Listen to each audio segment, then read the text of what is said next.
नमस्ते दोस्तों, मैनेजेक्स एकेडमी में आप सबका दिल से स्वागत है। यहाँ पर आपको मिलेंगे बिजनेस मैनेजमेंट से रिलेटेड सिंपल, प्रैक्टिकल और रियल वर्ल्ड वीडियोस। अगर आपको हमारे वीडियोस थोड़ी सी भी यूज़फुल लगते हैं तो सपोर्ट के लिए लाइक, शेयर और चैनल को सब्सक्राइब करना बिल्कुल मत भूलिएगा। और हाँ, अगर आपने मेरे पहले के वीडियोस अभी तक नहीं देखे हैं तो उनके लिंक्स आपको आई बटन और डिस्क्रिप्शन बॉक्स में मिल जाएंगे। वीडियो में यूज हुआ पीपीटी स्लाइड्स का गिटहब लिंक आपको डिस्क्रिप्शन बॉक्स में अवेलेबल है, इसलिए डिस्क्रिप्शन बॉक्स जरूर चेक करिएगा। तो बिना टाइम वेस्ट किए चलिए शुरू करते हैं। Entering the global marketplace. सोचो अगर आपका बिजनेस इंडिया में अच्छा परफॉर्म कर रहा है, कस्टमर्स खुश हैं, प्रॉफिट स्टेबल हैं, नेचुरली नेक्स्ट थॉट क्या आता है? Can we sell this outside India? यहीं से ग्लोबल मार्केटप्लेस एंट्री का आइडिया स्टार्ट होता है। ग्लोबल एक्सपेंशन सिर्फ ग्रोथ का डिसीजन नहीं होता, बल्कि स्ट्रेटेजिक डिसीजन होता है। हर कंपनी ग्लोबल नहीं जाती, और जो जाती हैं उनमें से सब सक्सेसफुल भी नहीं होती। रीजन सिंपल है, एंट्री मेथड गलत चूज करना। इंटरनेशनल मार्केट में एंट्री का मतलब सिर्फ प्रोडक्ट एक्सपोर्ट करना नहीं है, ये डिसाइड करना होता है कि आप कितना रिस्क लेना चाहते हो, कितना कंट्रोल चाहते हो और कितना इन्वेस्टमेंट पॉसिबल है। इस यूनिट में हम एग्जैक्टली यही समझेंगे कि बिजनेसेस ग्लोबल मार्केट में कैसे एंटर करती हैं और कौन सा मेथड कब यूज करना चाहिए। Overview of global market entry methods. जब भी कोई कंपनी इंटरनेशनल मार्केट में जाना सोचती है, उसके पास मल्टीपल ऑप्शंस होते हैं। सबसे कॉमन मेथड्स होते हैं exporting, licensing, franchising, joint ventures और फॉरेन डायरेक्ट इन्वेस्टमेंट। यहीं पर मोस्ट बिगिनर्स कंफ्यूज हो जाते हैं। उन्हें लगता है कि ग्लोबल जाना मतलब फैक्ट्री खोलना या ऑफिस सेटअप करना। रियलिटी ये है कि हर मेथड का रिस्क और कंट्रोल लेवल अलग होता है। एक्सपोर्टिंग सबसे सिंपल और लो रिस्क होता है। लाइसेंसिंग और फ्रेंचाइजिंग थोड़ा नेक्स्ट लेवल पे जाते हैं, और एफडीआई सबसे high risk high control option होता है। एक इंपॉर्टेंट बात याद रखना, कोई एक बेस्ट मेथड नहीं होता। बेस्ट मेथड वो होता है जो आपके बिजनेस गोल्स और रिसोर्सेज के साथ अलाइन करे। Risk versus control framework. यहीं पर एक बहुत इंपॉर्टेंट फ्रेमवर्क का यूज होता है, रिस्क वर्सेस कंट्रोल। इस फ्रेमवर्क को समझ लिया तो इंटरनेशनल एंट्री डिसीजंस का 50% काम आसान हो जाता है। सिंपल रूल है, low risk equals low control, high control equals high risk. अगर आप ज्यादा कंट्रोल चाहते हो, ब्रांडिंग, क्वालिटी, ऑपरेशंस, तो आपको ज्यादा इन्वेस्टमेंट और रिस्क लेना पड़ेगा। अगर आप लो रिस्क चाहते हो तो आपको कंट्रोल सैक्रिफाइस करना पड़ेगा। यूएसए की कंपनीज स्ट्रेटेजिक मार्केट्स में ज्यादा कंट्रोल प्रेफर करती हैं। इंडिया की companies, specially first time global players, पहले लो रिस्क मॉडल्स चूज करती हैं। मैनेजर्स इसी फ्रेमवर्क के बेस पे डिसाइड करते हैं कि कंपनी कितना अग्रेसिव या कंजर्वेटिव होना चाहिए। लाइसेंसिंग का मीनिंग और इसका स्ट्रक्चर क्या होता है?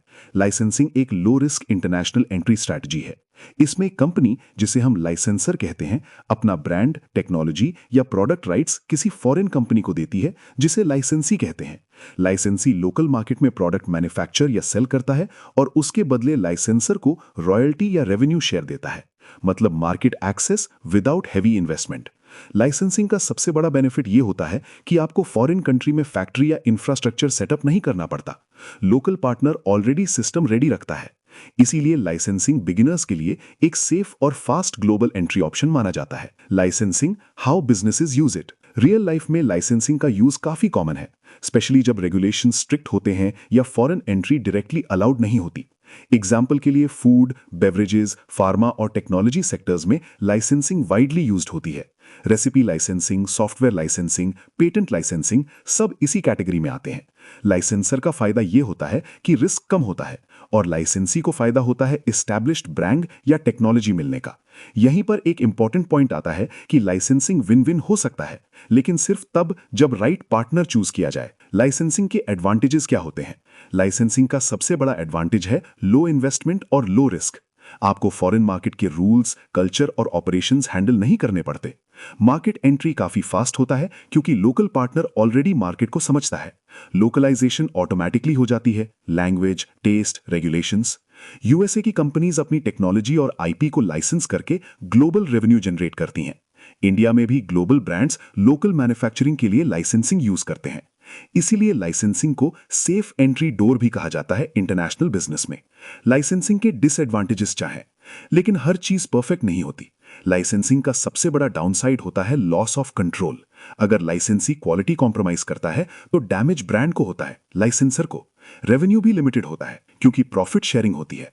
दूसरा रिस्क होता है पार्टनर डिपेंडेंसी। अगर लाइसेंसी फेल हो गया तो आपका मार्केट प्रेजेंस भी खत्म हो जाता है। इसीलिए लाइसेंसिंग में स्ट्रॉन्ग कॉन्ट्रैक्ट्स, मॉनिटरिंग और ड्यू डिलिजेंस बहुत जरूरी होती है। यहीं पर मोस्ट कंपनीज गलती कर देती हैं। फ्रेंचाइजिंग का कॉन्सेप्ट और स्ट्रक्चर क्या होता है? फ्रेंचाइजिंग लाइसेंसिंग का एडवांस्ड वर्जन है। इसमें फ्रेंचाइजर अपना complete business model, brand, systems और प्रोसेसेस फ्रेंचाइजी को देता है।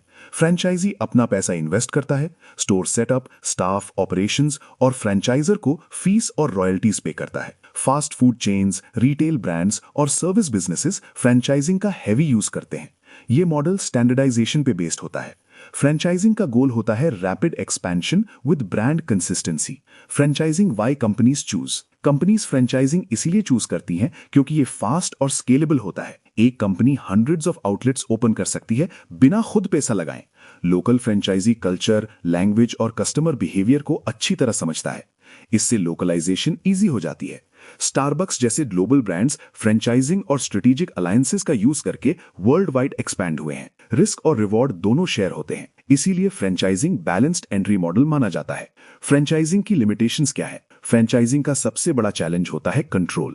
डेली ऑपरेशंस फ्रेंचाइजी के हाथ में होते हैं, लेकिन ब्रांड रिस्पॉन्सिबिलिटी फ्रेंचाइजर की होती है।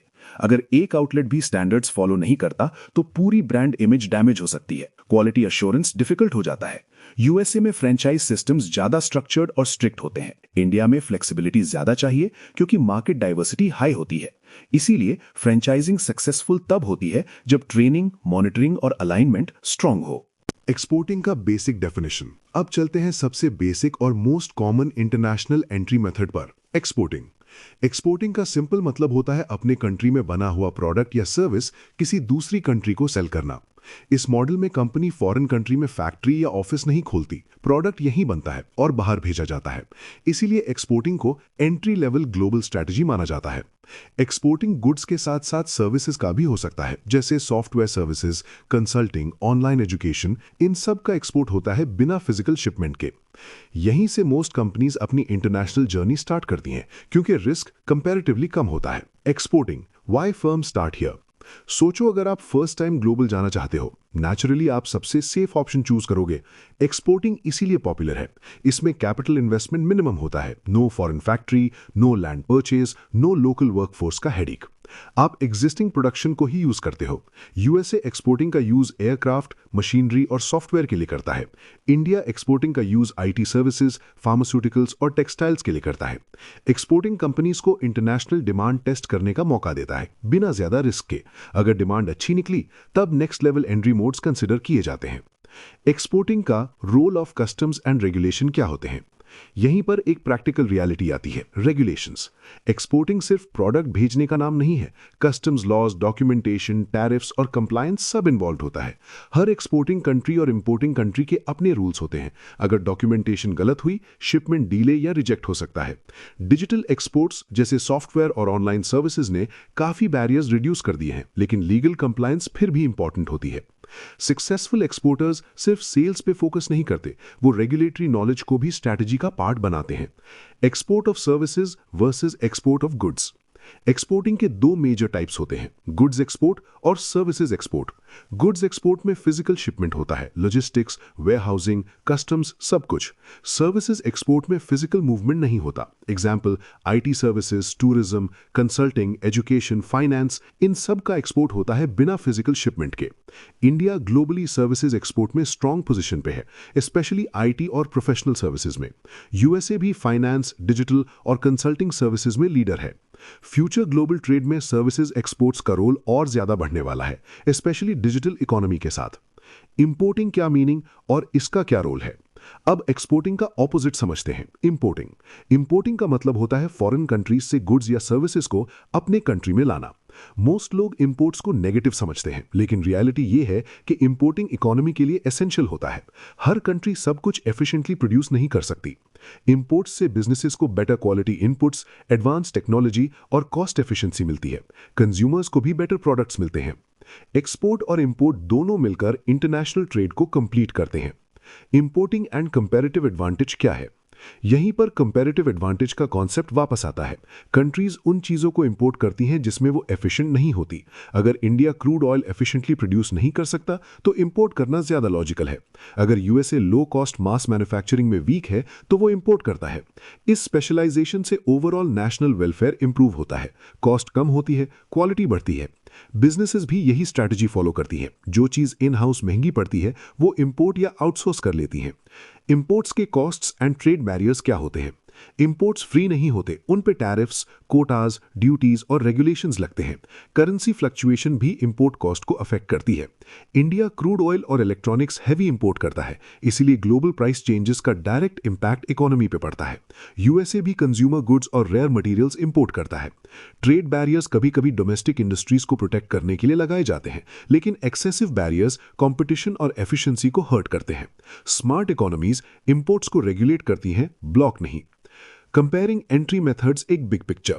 अगर हम सारे एंट्री मेथड्स को एक लाइन में कंपेयर करें तो क्लियर पिक्चर आती है। Exporting low risk low control, licensing low risk medium control, franchising high risk medium control, FDI high risk high control.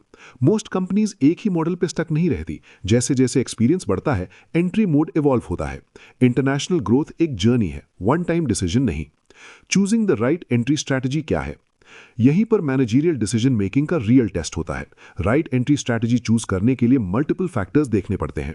Market size, legal environment, cultural difference, competition level और company के internal resources, सब कुछ matter करता है। जो strategy USA में work करती है जरूरी नहीं कि इंडिया या एशिया में भी सेम रिजल्ट दे। लोकलाइजेशन थिंकिंग बहुत इंपॉर्टेंट होती है। Successful global managers strategy copy नहीं करते, वो अडैप्ट करते हैं। चलिए की टेकअवेज देखते हैं ऑफ ग्लोबल एंट्री डिसीजंस के। अगर आप इस पूरे यूनिट का एक सिंपल कंक्लूजन निकालें तो ये है, ग्लोबल एंट्री शॉर्टकट नहीं होता, ये स्ट्रेटेजिक प्लानिंग का रिजल्ट होता है। लो रिस्क मेथड्स बिगिनर्स के लिए बेस्ट होते हैं, high risk methods mature firms के लिए सूटेबल होते हैं। रिस्क, कंट्रोल, स्पीड और कॉस्ट, इन चार चीजों का बैलेंस ही सक्सेस डिसाइड करता है। जो बिजनेसेस इस बैलेंस को समझ जाती हैं वही सस्टेनेबल ग्लोबल प्लेयर्स बन पाती हैं। अगर आपने यहां तक देखा है तो एक बात क्लियर है, आप सिर्फ थ्योरी नहीं सीख रहे, आप ग्लोबल बिजनेस माइंडसेट बिल्ड कर रहे हो। अब जरा सोचिए, एक्सपोर्टिंग, लाइसेंसिंग, फ्रेंचाइजिंग, ये सिर्फ एग्जाम के टॉपिक्स नहीं है, ये रियल कंपनीज के रियल ग्रोथ डिसीजंस होते हैं। इसीलिए अगर आपको लगा कि हां अब ग्लोबल एंट्री स्ट्रैटेजी समझ आ रही हैं तो लाइक बटन दबाइए। ये सिग्नल होता है कि कंटेंट राइट डायरेक्शन में जा रहा है।